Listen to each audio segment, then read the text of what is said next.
നിലമ്പൂർ രാഷ്ട്രീയം മിനിറ്റുകൾ കൊണ്ട് മാറിമറിയുമ്പോൾ ഷാഫിയും മാങ്കൂട്ടവും ഒരിഞ്ചു വിട്ടുകൊടുക്കാതെ മുന്നോട്ട് പോവുകയാണ്. ഇവിടെ കളം നിറയാൻ പ്രിയങ്കയെ കൂടി ഇറക്കേണ്ടതുണ്ട്. അത് സാദിഖ് അലി ശിഹാബ് തങ്ങൾക്ക് നന്നായിട്ടറിയാം. എന്നാൽ അതേസമയം കഴിഞ്ഞ ദിവസം നടന്ന UDF കൺവെൻഷനിലേക്ക് പാണക്കാട് തങ്ങൾ കുടുംബത്തിൽ നിന്നും ആരും എത്തിയില്ല എന്ന് പറഞ്ഞുകൊണ്ട് വലിയ വിവാദങ്ങൾക്ക് മാധ്യമപ്പട കോപ്പുകൂട്ടിയിരിക്കുകയാണ്. ഇവിടെ സാദിഖ് അലി ശിഹാബ് തങ്ങൾ സൗദി രാജാവിന്റെ പ്രത്യേക ക്ഷണപ്രകാരം സൗദിയിലാണ്.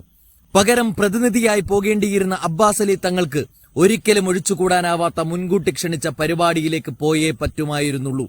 ഈ സാഹചര്യത്തെ നല്ലതുപോലെ മാധ്യമപ്പട ആളിക്കത്തിച്ചിരിക്കുന്നു.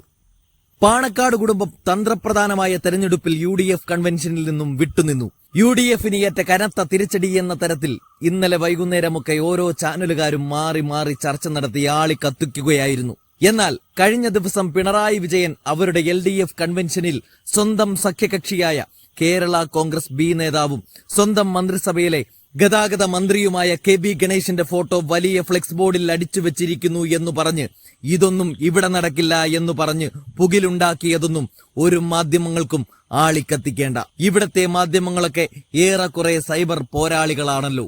പകരം ഒരു ബൈനോക്കുലർ എപ്പോഴും കോൺഗ്രസിന്റെയും UDFന്റെയും ഒക്കെ നേർക്ക് നീട്ടിവെച്ചിരിക്കുകയാണ്.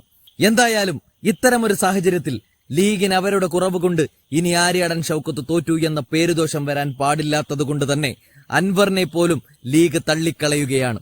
പകരം ഗ്രൗണ്ട് ലെവലിൽ ഇറങ്ങി പണിയെടുത്തുകൊണ്ട് ആര്യാടൻ ഷൗക്കത്തിന്റെ 7000 മുതൽ 10000 വോട്ടിന്റെ ഭൂരിപക്ഷത്തിൽ വിജയിപ്പിക്കുമെന്നാണ് ലീഗ് നേതൃത്വം പറയുന്നത്. ഈ പോരാട്ടം ലീഗിനെയും കോൺഗ്രസിനെയും രണ്ടു വഴിക്കാക്കി സ്ഥാനാർത്ഥി പട്ടം കെട്ടിയ അൻവറിനോട് കൂടിയുള്ളതാണ്. കാരണം അൻവറിന് വേണ്ടി അത്രയേറെ വാദിച്ചവരാണ് കുഞ്ഞാലിക്കുട്ടിയും പാണക്കാട് തങ്ങന്മാരുമൊക്കെ. ആ അൻവർ വായിൽ തോന്നിയത് കോതയ്ക്കുപാട്ടായി എന്തൊക്കെയോ വിളിച്ചു പറയുമ്പോൾ അൻവറിനെ കൂടെ കൂട്ടാത്തത് നന്നായി എന്ന മട്ടിലാണിപ്പോൾ ലീഗ്. പക്ഷെ അപ്പോഴും മാധ്യമപ്പട പറയുന്നത് അൻവർ കൂടെ കൂട്ടത്തിലുള്ള അതൃപ്തി കൊണ്ടാണ് പാണക്കാട് കുടുംബം UDF കൺവെൻഷനിൽ പങ്കെടുക്കാത്തത് എന്നാണ്. അത് തിരുത്തേണ്ടതുണ്ട്. അതിന്റെ അടിസ്ഥാനത്തിലാണ് സൗദിയിലായിരുന്നിട്ടും സാദിഖ് അലി ശിഹാബ് തങ്ങൾ പ്രിയങ്കയുടെ വരവിനെ സ്വാഗതം ചെയ്യുന്നത്. അടുത്ത വർഷം നടക്കാനിരിക്കുന്ന സംസ്ഥാന തെരഞ്ഞെടുപ്പിന്റെ എല്ലാ ചുമതലകളും നേരിട്ട് നടത്തുന്നത് പ്രിയങ്കയാണ്. അങ്ങനെയിരിക്കെ ഈ ഉപതെരഞ്ഞെടുപ്പ് ഒഴിച്ചുകൂടാനാവാത്ത ഒന്നാണ്. അതുമാത്രവുമല്ല, ഈ തെരഞ്ഞെടുപ്പടക്കം മുന്നിൽ കണ്ടുകൊണ്ടാണ് കഴിഞ്ഞ റംസാൻ മാസത്തിൽ പ്രിയങ്ക നേരിട്ട് പാണക്കാട് കൊടപ്പനൽ തറവാട്ടിലേക്ക് എത്തിയത്.